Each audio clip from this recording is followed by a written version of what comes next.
In the old village of Umwodo, long before iron roofs or the noise of machines, lived two brothers whose hearts beat in opposite directions. Nana, the elder, was strong, proud, and restless. Obina, the younger, was gentle in voice and spirit, the kind who greeted birds and helped elders without being asked. Their father, Okari, was a man respected for his honesty. His most treasured possession was not land or money but a pair of rare white twin goats, creatures believed to carry the blessings of the ancestors. People whispered that whoever cared for them with a pure heart would rise in life. When Okari fell ill and death crept close, he called both sons to his mat. His voice was thin as smoke when he said, "Nana, your strength is great, but your heart is troubled. Obina, you carry kindness. To you, I entrust the twin goats. Guard them well, for they are more than animals, they are a covenant between our family and the unseen world." Nana's face tightened. He forced a nod, but inside him, a fire of envy began to burn. When Okari died days later, the village mourned. Yet Nana mourned something else, the blow to his pride. Each time villagers praised Obina's gentle way with the goats, Nana's bitterness grew. One Harmattan evening, as the sky reddened like a wound, Nana stood outside watching Obina tie the goats near the mango tree. Their white coats seemed almost to glow. A whisper slid into Nana's mind. Why should he be the chosen one? Why should he rise while you remain in his shadow? That night, when the moon hid behind clouds, Nana acted. He crept to the mango tree with a shovel. The goats bleated softly, unaware of his heartbeat thundering like war drums. Driven by envy he could no longer control, Nana dug a deep pit behind the barn. He tied the goats' legs, ignoring their cries, and pushed them into the hole. Their cries rose like the scream of children, haunting, desperate. But Nana covered the pit quickly with earth, panting, sweating, trembling. When the last patch of soil was packed, an eerie silence fell, as though the night itself held its breath. He whispered, "Now let us see whose destiny will shine." But Nana did not know. He had buried more than goats. He had buried blessings. And what is buried unjustly never stays silent.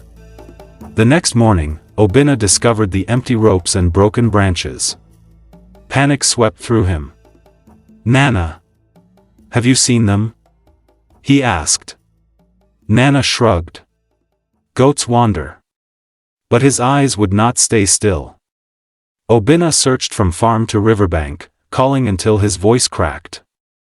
When he returned home at dusk, his heart was heavy with grief, not only for the goats, but for the blessing they represented. Meanwhile, Nana's downfall began quietly. His farm, once fertile, suddenly withered. Crops dried even when rain fell. Tools broke in his hands. Friends grew distant without understanding why. And at night, shadows gathered. Sometimes he heard faint bleating beneath the ground. Sometimes he felt the earth tremble near the barn.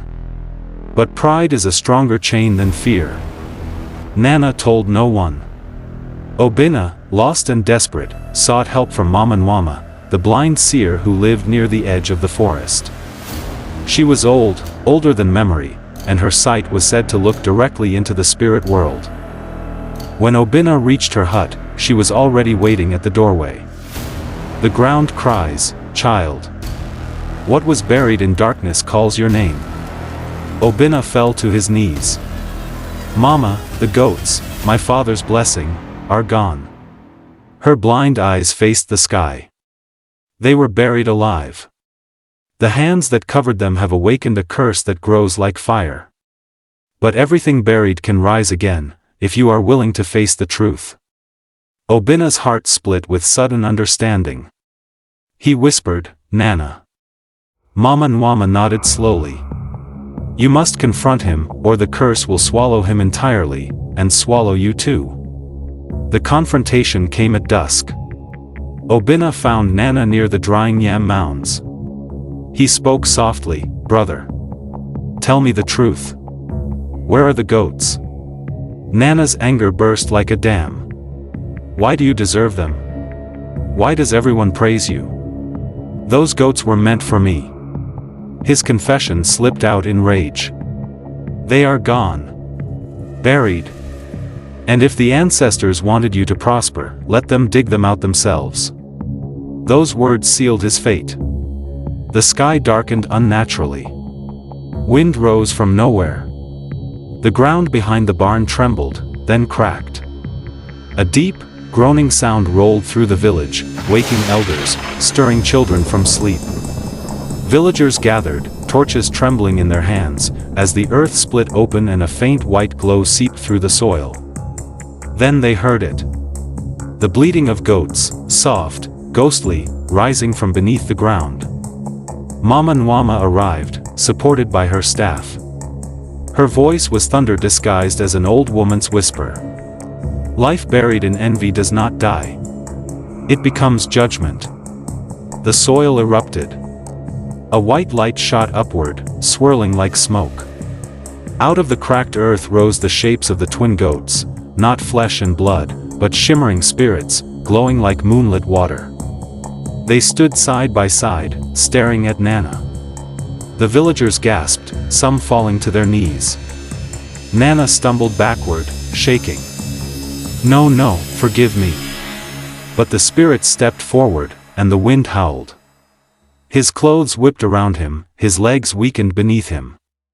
Mama Nwama raised her staff. Let him reap what he has sown. Let his knights remember the cries he chose not to hear. The spirits disappeared in a sudden burst of light, and Nana collapsed to the ground, sobbing. When he stood again, the pride that once sat in his posture was gone. He looked like a man who had seen his own grave. The curse did not kill him, but it humbled him. From that day, his farm slowly revived, but only when he worked beside Obina. The villagers watched the brothers rebuild their bond, this time with truth instead of shadows. And Obina? Though the goats no longer walked the earth, blessings followed him. His farm prospered, his name carried respect, and peace settled in his home. In time, Nana became gentler, quieter. A man shaped by regret but saved by mercy. The tale of the buried goats became a warning whispered to children under moonlight. He who buries blessings in anger buries his own fortune. And whatever you bury with cruelty will one day rise to judge you. And so the village remembered. And the earth never forgot. Please like and subscribe to our channel for more stories like this one every week. Thank you, we love you.